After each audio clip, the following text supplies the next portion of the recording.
اعوذ باللہ من الشیطان الرجیم بسم اللہ الرحمن الرحیم رب اشرح لی صدری ویسر لی امری واحلل عقدۃ من لسانی یفقہوا قولی۔ ریاض الصالحین دوسرا حصہ۔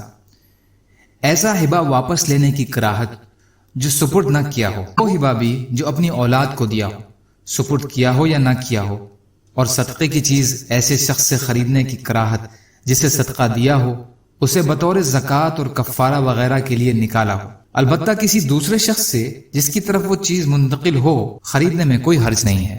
حضرت ابن عباس رضی اللہ تعالی عنہ روایت فرماتے ہیں کہ رسول کریم صلی اللہ علیہ وسلم نے فرمایا، جو شخص اپنے ہبہ کو واپس لیتا ہے وہ اس کتے کی طرح ہے جو اپنی قے یعنی اپنی الٹی کو چاٹتا ہے۔ بخاری اور مسلم۔ ایک اور روایت میں ہے کہ اس شخص کی مثال جو اپنا صدقہ واپس لیتا ہے اس کتے کی طرح ہے جو قے کرتا ہے پھر اپنی قے میں لوٹتا ہے اور اسے چاٹتا ہے۔ ایک اور روایت میں ہے، اپنے ہبے کو واپس لینے والا اپنی قے میں لوٹنے والے کی طرح ہے۔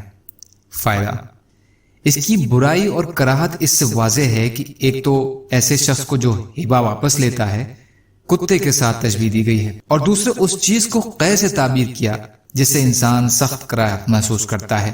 لیکن علماء نے کہا ہے کہ یہ حکم اجنبی آدمی کے لیے ہے۔ اگر انسان اپنی اولاد یا پوتوں پر کوئی چیز ہبہ کرے تو اسے واپس لینے کا یہ حکم نہیں ہے، اس کا واپس لینا اس کے لیے جائز ہے۔ حضرت عمر بن خطاب رضی اللہ عنہ بیان فرماتے ہیں کہ میں نے ایک شخص کو اللہ کی راہ میں جہاد کرنے کے لیے ایک گھوڑا دے دیا، تو جس کے پاس وہ تھا اس نے اس گھوڑے کو ضائع کر دیا، یعنی اس کی دیکھ بھال نہیں کی۔ چنانچہ میں نے اسے خریدنے کا ارادہ کیا اور میرا خیال تھا کہ وہ اسے معمولی سی قیمت پر بیچ دے گا، تو میں نے نبی صلی اللہ علیہ وسلم سے اس کی بابت سوال کیا تو آپ نے فرمایا کہ اسے مت خریدو اور اپنا صدقہ واپس مت لو، بھلے ہی وہ تمہیں 1 درہم میں ہی دے دے، اس لیے کہ اپنا صدقہ واپس لینے والا اس شخص کی طرح ہے جو اپنی قے کو چاٹتا ہے۔ بخاری اور مسلم۔ فائدہ، اس سے معلوم ہوا کہ اپنی صدقہ کی ہوئی چیز کو قیمت خرید کر بھی واپس لینا جائز نہیں ہے۔ اللہ تعالی ہم سب کو کہنے سننے سے زیادہ عمل کی توفیق عطا فرمائے۔